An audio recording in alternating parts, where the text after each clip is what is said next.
Okay, my friends, I am blown away. I got a whole bunch of people sent me something about this fella here, Terrance Howard. Now, I got to be honest with you, I've never heard of him. Apparently he's an actor, and he's now an activist in trying to propagate truth. And it's almost impossible to get the truth out.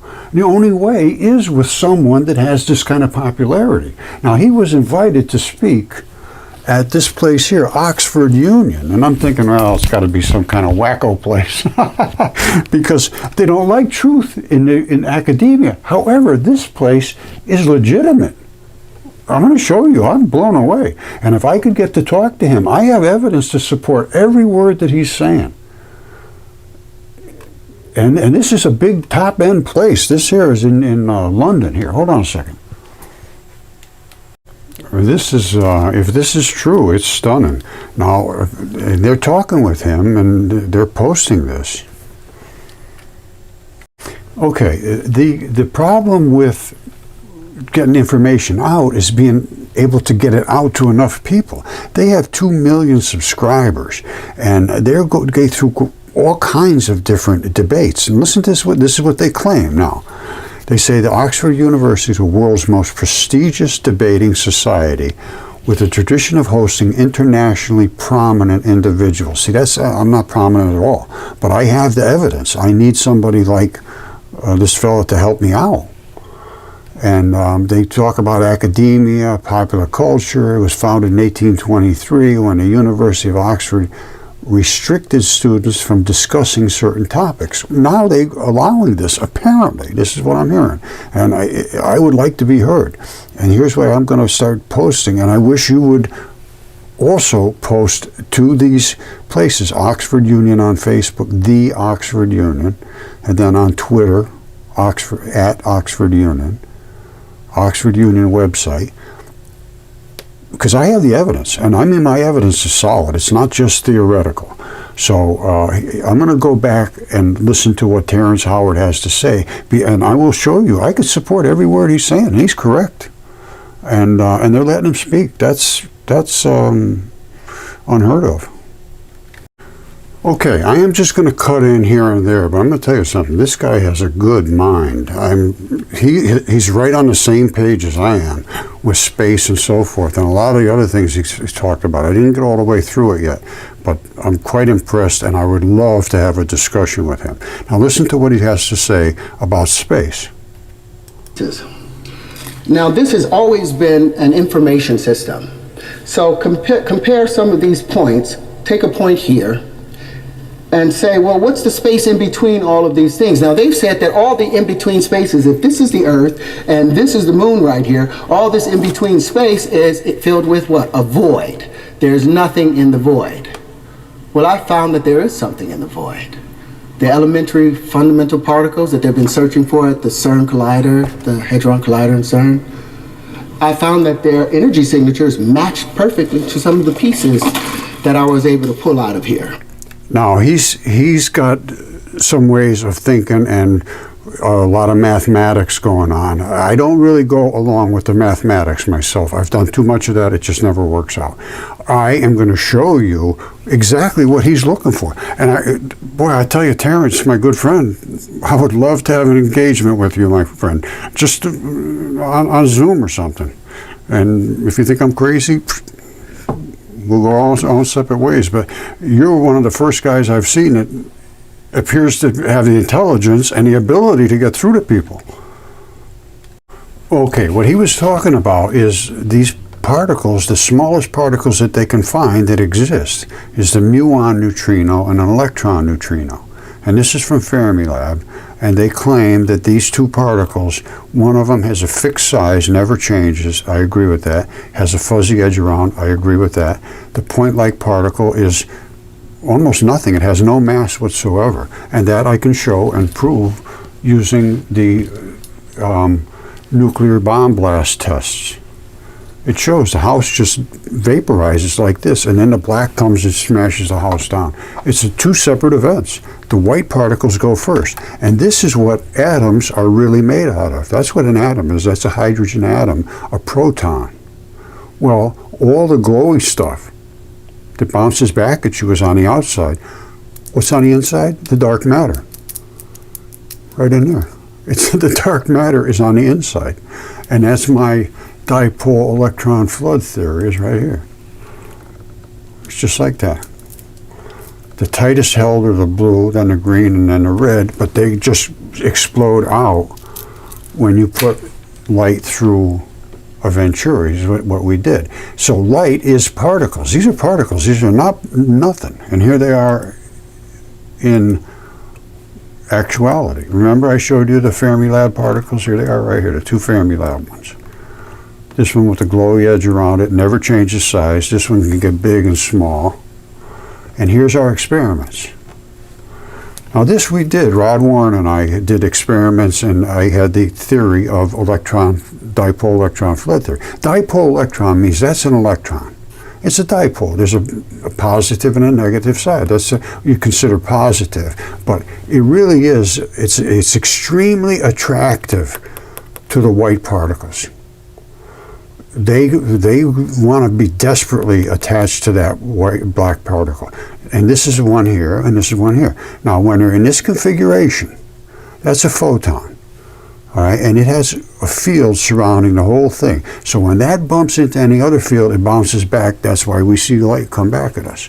And it depends on what it hits and how fast it's going when it starts.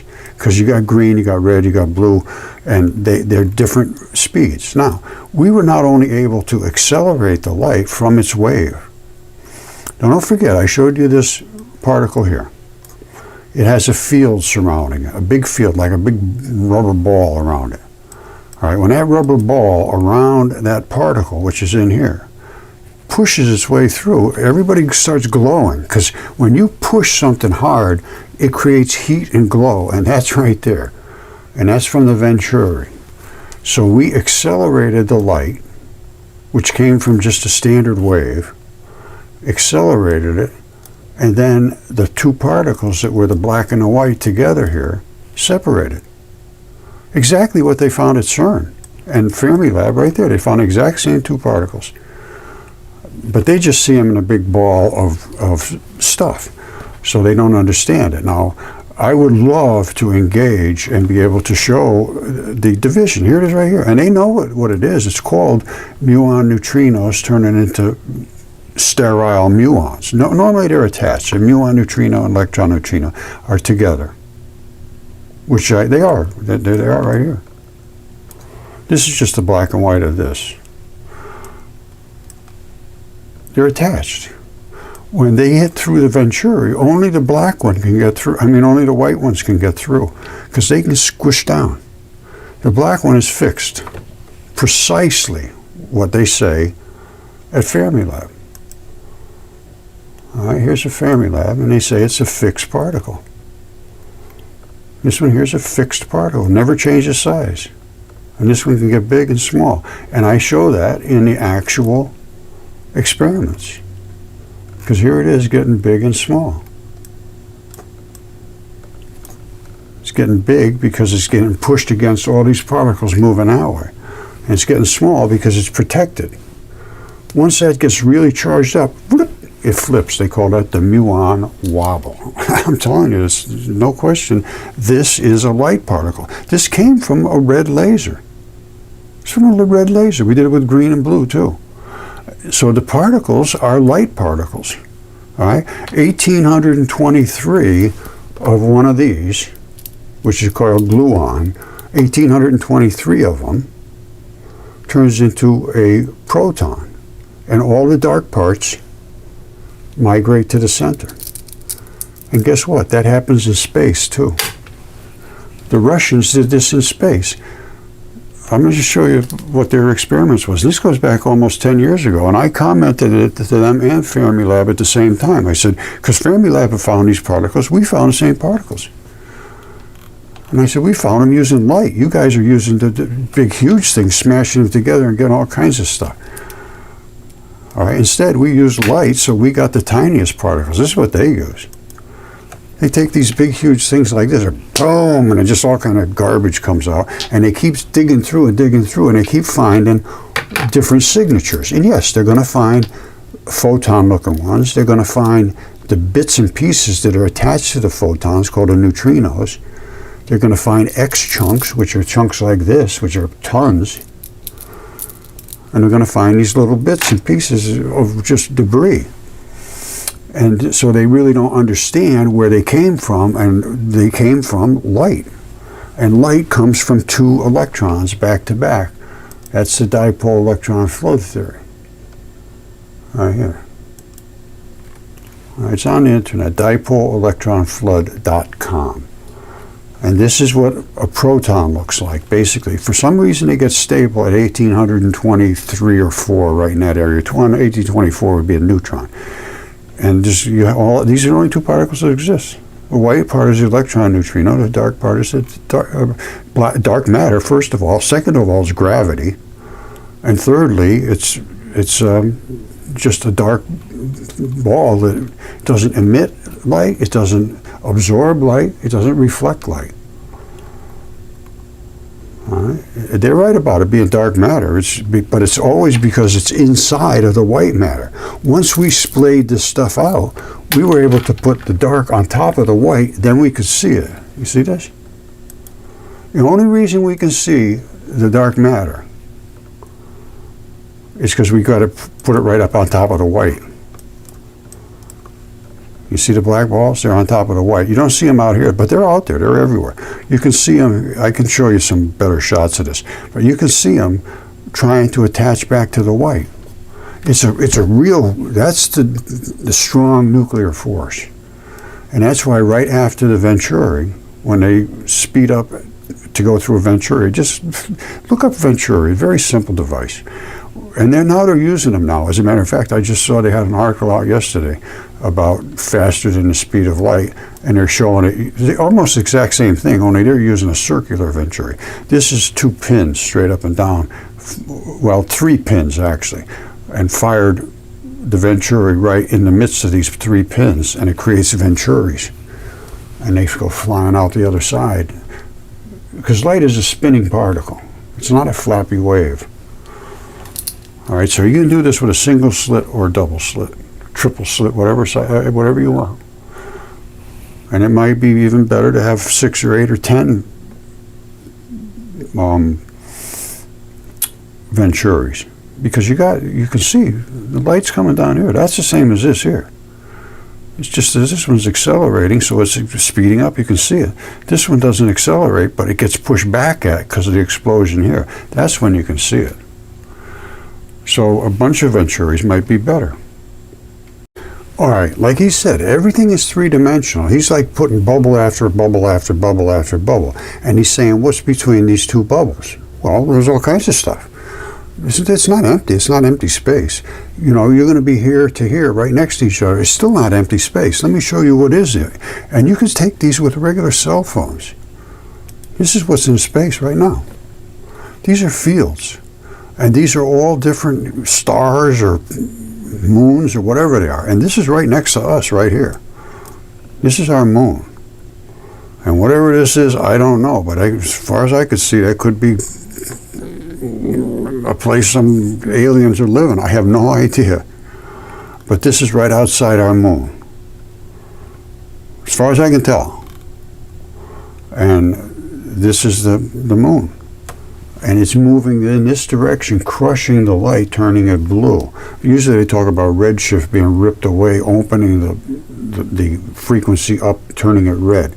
Well, actually, light slows down because it has to get through all these things. And as I showed you, light is a particle. There's no question whatsoever. This is what light is. It's a particle. This is as it's gaining energy. The only reason you see light is because it bounces off something. You don't see light here. It's only because it's bouncing off my hand. You see it here because it's bouncing off of that. The only reason you're seeing these is because they're bouncing off a wall in space. They don't realize it. They think it's a wall because that's the backflash from hitting the venturi. You see, it's only this specific line. They're up here, and they're gonna get impacted. I'll show you that in a second. They will all get impacted up in this area. But these are the ones that really get it because they're directly in line with the venturi.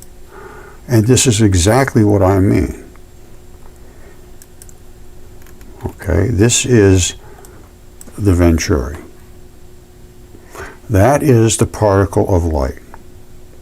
This is its field. Everything has a field, so when this pushes, they got to get out of the way. So they glow, we glow. Well, at a certain point, the venturi takes over and does what's called acceleration. And that is the particle right there. When it hits this spot right here, that's when it explodes, because it thinks it hit a wall. You see how it's glowing like crazy here? It thinks it hit a wall. So does this one. So they all do, because it's been an explosion right here. And the particles are pushing back. Well, fields specifically, but there's a particle in there too.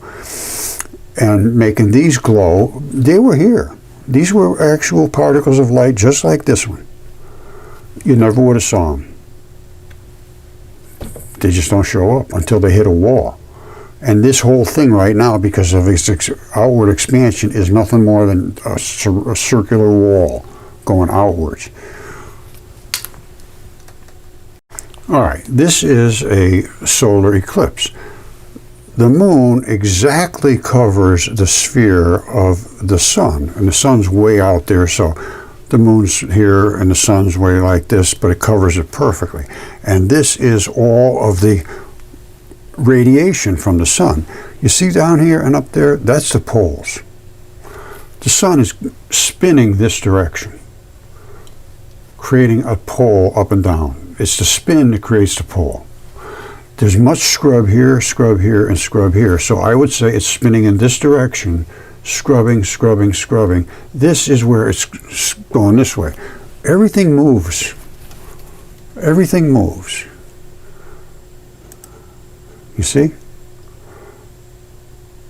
We're flowing through the solar system, through the galaxy, basically, on one of the arms of the Milky Way. And all of the planets are trying to catch up with the sun, which is the gravitational attractor. Now, in the same point of talking, though, the sun has to scrub through everything in front of it. And it does. It radiates a lot and sometimes not. That's why just the other day we had that big coronal mass ejection, which means it must have scrubbed real hard and squirted some stuff out there, and off into space it went. And they're nothing more than charged particles. They're nothing more than what I showed you coming out of the venturi. And once they're out in space, they're coming somewhere. They're going to end up going to somewhere. All right, and normally we plow through them. And that's what causes these kind of disruptions as we absorb these extremely polar particles. All right, so don't forget, here's what we're going through, all this stuff. Now, Terrance Howard, he's 100% right. And what they're doing now, they're talking about, well, we can measure this distance because the light speed never slows down. No, of course it slows down. Plus, we're going in that direction. You know, I mean, there's so many problems that need to be discussed and debated by some prestigious places that can open their mouth and talk without being destroyed. And that, I find, is a very, very rare situation. If you go against what is gospel, and Einstein is that's the tip of the iceberg right there. So if you go against Einstein, they destroy you. So you have to contort everything you do into his theories, which is just totally wrong. The speed of light is not consistent in a vacuum. It's not consistent anywhere. We're speeding it up on Earth. We're speeding that up. You're not supposed to speed it up. Everybody knows you can slow it down. Depending upon the media it has to go through, you can really slow it down, way down. But you should never be able to speed it up. Not like that. Which we can very easily. They're doing particle accelerators, all this fancy stuff at CERN. This was only a couple of $100. All right, I don't want to get just too crazy about this, but these are the particles that we're scrubbing through. This is the source of global warming, is we're scrubbing through space where we're collecting all these electrons out in the outer atmosphere. The ionosphere is where it's scrubbing. It's hotter than hell out there. It's like 3,000 degrees out there. And then as you go at the dipole side of it, it goes to the minus 80 degrees Celsius. And then, because it's a dipole, below that it gets hot again. And then below that is the Earth, which is the sink.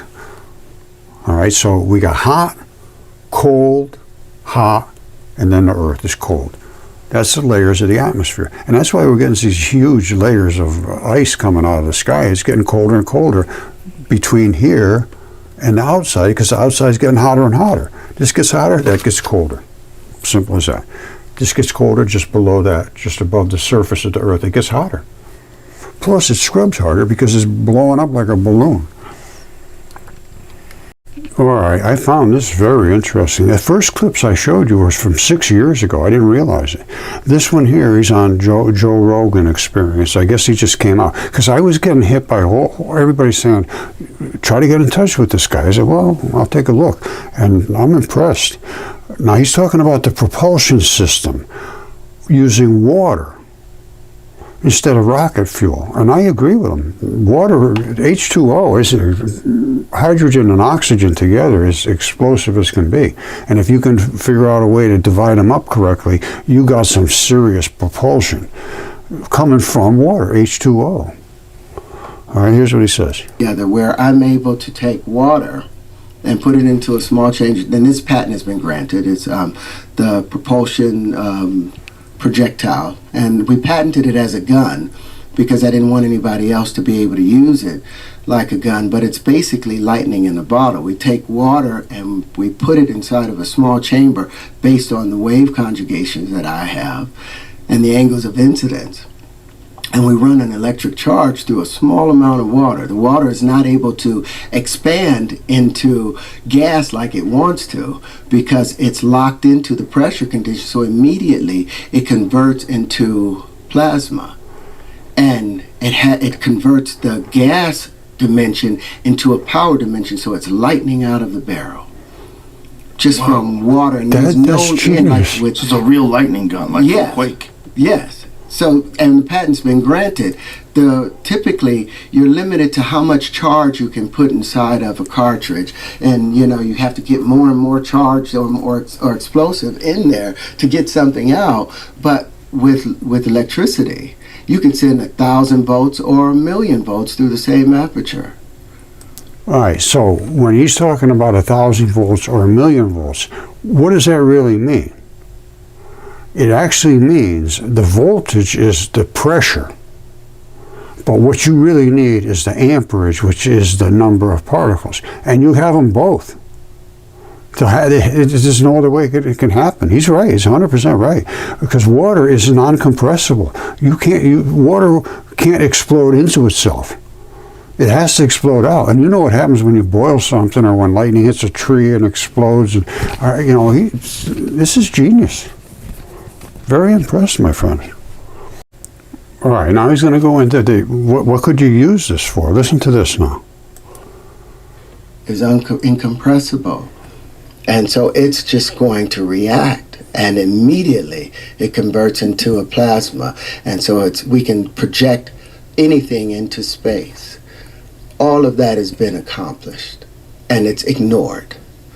So it can act as a propulsion system for rockets as well? Rockets, anything, and in space. And that's the whole point for it to, because there's just nothing but moisture and that collective and ice in there. So you can now, the linchpins can go all the way past Mars, attach themselves to whatever asteroid, mine that asteroid, bring it back, and have in one of the Lagrange areas. So for the audience out there, Lagrange areas are those areas where multiple magnetic fields meet and there's no weight to something. Another death blow to gravity was the fact that it's not a constant.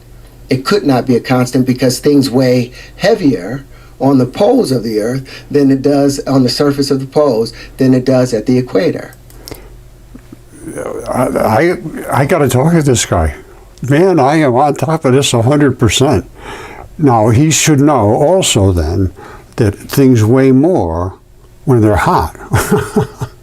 They don't weigh less when they're hot, they weigh more because you're forcing particles into them. It's just like the stuff coming from the sun. There's no way in the world it's not stuff. It's particles. Between the sun and here is particles. It doesn't say go away and come back. They're particles. This is saturated. And when he starts talking about all these Lagrange fields and all these kind of things, that's the kind of stuff I'm showing you here. This is it. And they're all interwoven and intertwined, but everything is a dipole. If you see everything here, you got black and white. There's black and white. I mean, this thing, I tell you, I was looking at this and this just freaks me out. Could that be a pyramid? They're going back and forth over here to Atlantis. Look at the dipoles, crazy looking things. And then he's got another one, I think it's Venus here. Dylan Carpenter sent me these, and basically that's the only time I ever heard from him, and that was it. And I can't get in touch with him. But I think this is Venus, because it's got a double field. You see that field wrapping into itself? Just like he said, things weigh more in certain places on Earth, yes, because they're more attracted to the Earth because there's more dark matter in that area. Dark matter is the attractor to the white matter, and everything has white matter. Everything there is saturated with white matter that does all kinds of interactions for biology and so forth. That's a whole other issue. But coming through space, you got to come through this stuff. It's there, and these are like all dipoles, and they push against each other's fields. Now, this is real pictures taken from a cell phone with some kind of app. I don't know what Dylan used. I really couldn't get him to talk too much. But this, I think, you see how it has like a faded out looking funny thing and then a big black one here? I think this is Venus because it goes backwards and it goes forwards around the sun, but it goes backwards on its spin. And that's two fields. One of them is going right inside the other one. That's the only reason I can see that happening. And one of them is very powerful, and one of them isn't. And this is really that's a freaky looking thing right there. And you see how this one here is like trailed off. That should be perfectly round. I got a feeling that is Venus.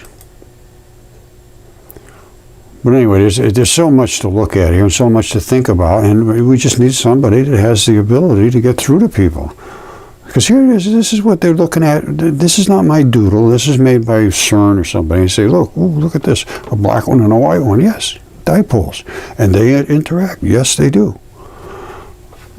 Only this is just somebody's sketch of something. And the ones I'm showing are the reality. That's the real deal. So when he says everything's been ignored, yes, it's going to be ignored forever. People don't like change. They just don't want anything to change. And here's a this is a dark matter and a black hole, basically created in space by the Russians back in 2015, I think it was. And they contacted the people on Earth, and they couldn't believe it. They expected to see all these particles line up in rows like this in a lattice form. But this happened. And what happened was all the dark particles got pushed to the center, and all of the white particles came around. If in real action, it goes, whoo, whoo, whoo, whoo, whoo. They're pushing, boom, boom, boom, boom, boom, boom, boom, boom, boom, and they're collecting that dark matter into the center. They didn't know what they had, and I contacted them, and I contacted Fermilab too, because at the same time, we were finding these particles, which were the Fermilab particles. Fermilab particles. These are the particles of Fermilab. We found them too. So I contacted both of them, and it didn't work out well. Fermilab was not happy at all. He told me don't ever contact them again. So when they say ignored, it goes beyond that. And I can show you light is a particle. Light spins. It doesn't flap like a wave. It's a spinning particle. I can show that in a number of different ways. This is all done by CMOS. And when I went to the University of Geneva for particle physics, I explained to them all this stuff. And about the CMOS, you could see the particles instead of putting something in there which was trying to attract the energy, because they call it the observer effect. You put something in there and you remove some energy, of course you're going to affect it. We sit out here waiting for the particles to come to us. They're just going to go away anyway. So we're letting it hit these CMOS. C is a complementary metal oxide silicates, or semiconductors. And what it is you've got these different layers that absorb different frequencies of light. In the tiniest amounts, in these pixels. Pixels are the tiniest little part of the phone, where you can see. These are all done with a cell phone. These are all done with a cell phone. Now, every single pixel, and there's a bazillion of them, I don't know how many there are, but there's a lot, and every single pixel has its own amplifier. So if it gets any excitation at all, it can amplify it. And that's why we could see this so well. And I explained that to the people at Fermi, to everybody.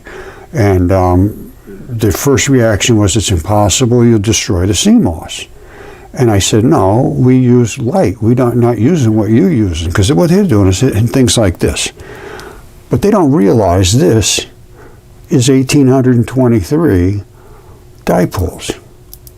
So they hit these together, and then they just got all smashy stuff all over the place. We don't do that. We actually see the actual light particles, and green as well as here we got red here. Here's the red. You see them? And this is when they get stacked up against each other, and they just completely into the photon phase. Back here are the neutrinos, and these ones up here are neutrinos. Now that's let's see, here's a green. Same thing, same particle. Same neutrinos. And they're up and down to the Earth. They're not sideways like this, like twisted this way going that way. They're polarized towards the Earth, straight up and down. What else can I show you? Well, here they are separated. This is the black squirting through just enough to push the white real hard.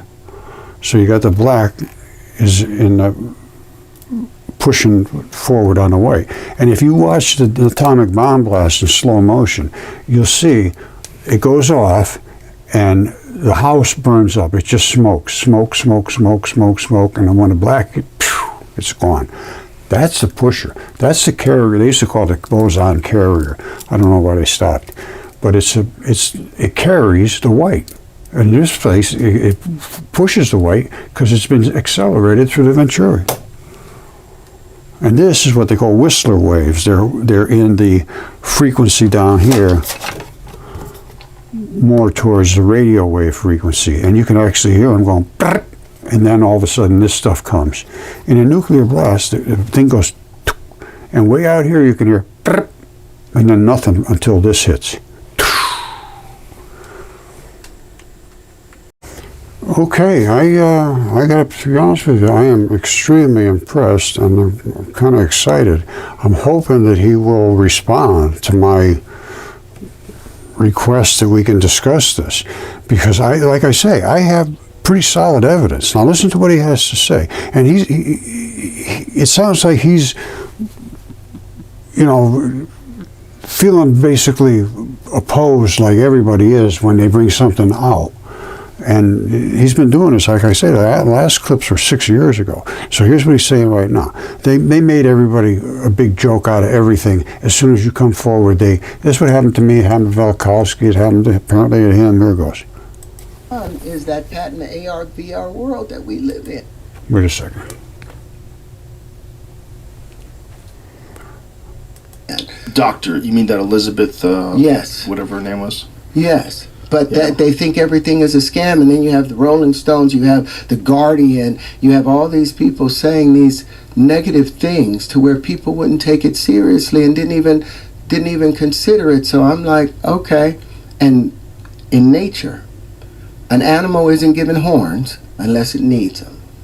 So our society as humans, we wouldn't be given this information right now unless we needed it, unless it was necessary for our continued existence and survival. We're about to destroy our planet, but with this, you don't need to. Oh, man. Please, I'm going to leave it at this. You have the reach I have some evidence that you may not already have. But as far as I've heard, I can't dispute much of anything. Some of the things are a little either over my head or too complicated as far as I'm concerned with mathematics. I am a material scientist. When I do something, I have the evidence holding my hand. And that's what I've been doing. So, Terrance, Howard, please, sir, I would deeply appreciate an engagement. All right, thank you.